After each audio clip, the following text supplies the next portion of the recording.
So hello dear student, কেমন আছো? I hope প্রত্যেকে শুধু ভালো না, ভীষণ ভালো আছো।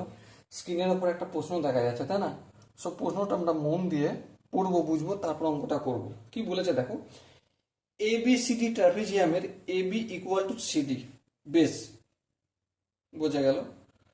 এ B equal to CD base মানে এটা সমদ্বিবাহু ট্রাপিজিয়াম এবং কর্ণদ্বয় ও বিন্দুতে ছেদ করে। যদি O A equal to X minus four, O B equal to three X minus nineteen, O C equal to চার এবং O D equal to X minus three হয়, তাহলে এক্স এর মান কত? দেখো, আমরা এখানে একটা বড় করে ট্রাপিজিয়াম অঙ্কন করব।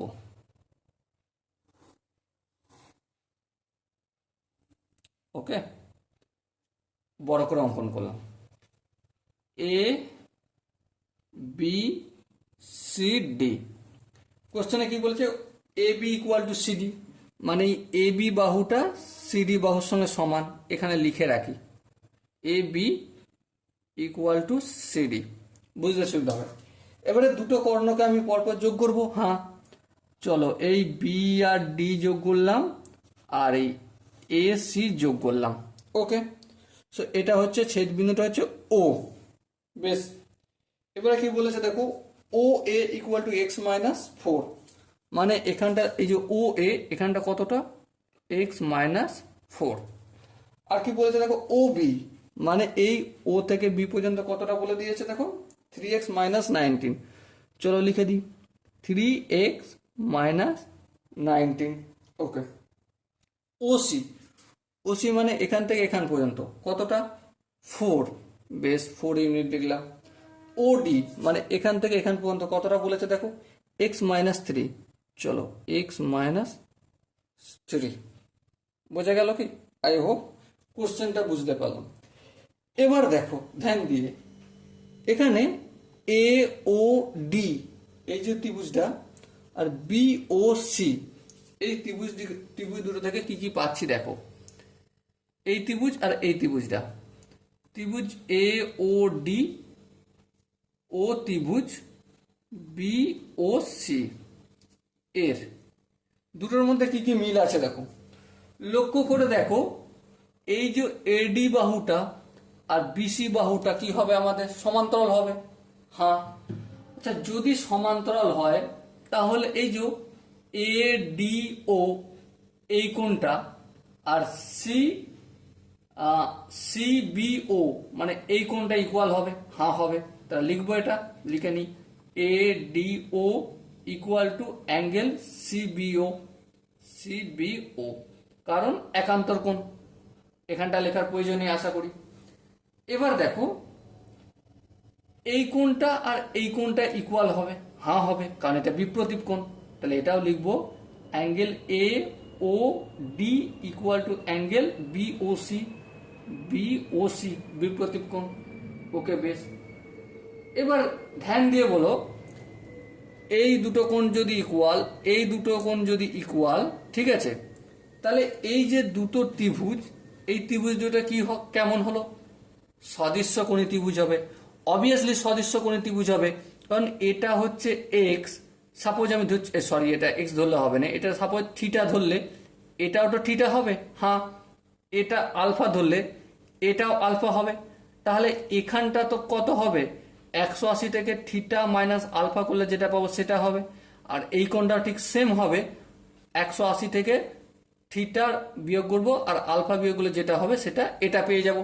তাহলে আমি কি পেলাম? যে ত্রিভুজ এ ও ডি ও ত্রিভুজ বি ও সি সদৃশকোণী ত্রিভুজ। কি পেলাম?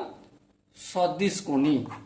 ওকে, সদৃশকোণী পেলাম। এবার সদৃশকোণী যেহেতু পেলাম, তাহলে আমরা এটা বলতে পারি যে O A by O A by O C equal to কি?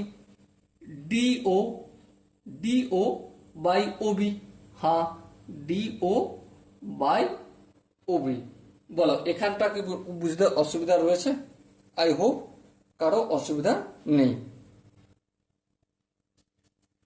এখানটা যদি কারো বুঝতে অসুবিধা হয়, হওয়ার তো কথা নয়। চলো, ও এর ভ্যালু কত? X minus four. চলো লিখলাম, এক্স মাইনাস 4। আচ্ছা, ওসি, এই ওসি ভ্যালু কত 4, এই 4 লিখলাম। ডিও মানে এখান থেকে এখান পর্যন্ত কি হলো এক্স মাইনাস 3, এই এক্স মাইনাস 3। আচ্ছা, ওবি এখান থেকে এখান পর্যন্ত 3x মাইনাস 19, 3x মাইনাস 19। ক্যালকুলেশনটা আমি এখানে করব, 4কে এটা দিয়ে গুণ, এটাকে এটা দিয়ে গুণ। তাহলে দেখো 4কে যদি x মাইনাস 4 দিয়ে গুণ করে কি হয়ে যাবে 4x মাইনাস 3 4 12, বেশ ইকুয়াল টু কি হবে এই 3x মাইনাস 19কে যদি x মাইনাস 4 দিয়ে গুণ করি, চলো একটু করি। 3x কে প্রথমে 4 দিয়ে গুণ, 3x কে প্রথমে x দিয়ে গুণ করলে 3x স্কোয়ার, 3x কে মাইনাস 4 দিয়ে গুণ করলে 12x, মাইনাস 19কে x দিয়ে গুণ করলে মাইনাস 19x, মাইনাসে মাইনাসে প্লাস। আচ্ছা, 4 9 36 6, আচ্ছা 4 কে 4, 4 আর 3 7, 76। ওকে, এবারে কি করব ক্যালকুলেশন করব। একদিকে নিয়ে যাই প্রথমে, 3x স্কোয়ার যেমন থাকলো থাকলো, বেশ মাইনাস 12x আর মাইনাস 19x, তাহলে কত হবে মাইনাস 19 2, 9 আর 2 কত, 9 আর 2 11, 1 হাতে থাকে 1, 1 আর 1 2, 2 1 3, 31x প্লাস 76। এবার এই প্লাস 4xটাকে অপোজিট দিকে নিয়ে আনে কি হয়ে যাবে মাইনাস 4x, আর এখানে মাইনাস 12টা অপোজিট দিকে নিয়ে আসলে কি হয়ে যাবে প্লাস 12।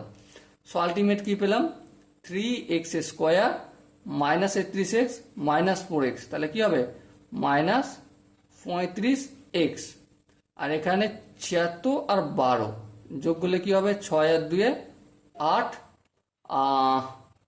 7 আর 1 8, 88 হলো, তাই না।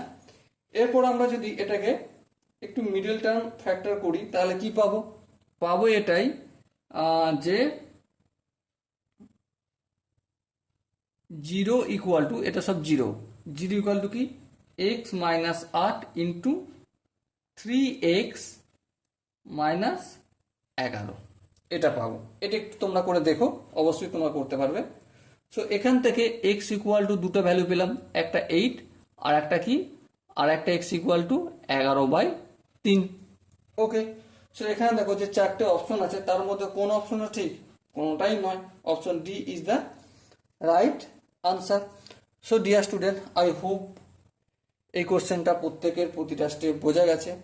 যদি কোনো স্টেপ বুঝতে অসুবিধা হয়, ডাউট থাকে বা কনফিউশন থাকে, তার জন্য কি করতে হবে কমেন্টে অবশ্যই জানাতে হবে। ওকে, সো ডিয়ার স্টুডেন্ট, দেখা হচ্ছে পরবর্তী সেশনে। ততক্ষণ পর্যন্ত ভালো থেকো, সুস্থ থেকো এবং জয় হিন্দ।